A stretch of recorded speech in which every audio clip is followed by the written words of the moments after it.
Into the saloon from the aft deck. Again, apologies for some of the covers that have bits and pieces lying around. We will try and update this as soon as we can.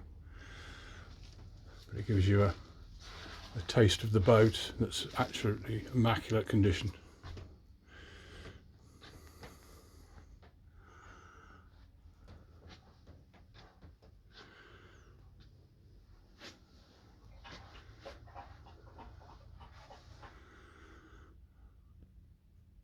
Helm position under those covers, unfortunately. TV in the lounge.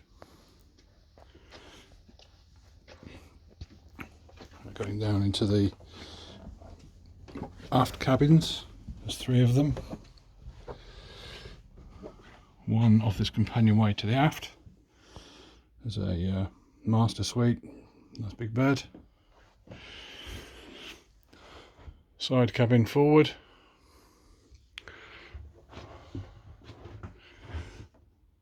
Another side cabin forward, this one to port. Toilet, shower for those 2. And into this master. This has its own ensuite. Some maintenance work's going on at the moment, as you can see, but the boat is absolutely pristine.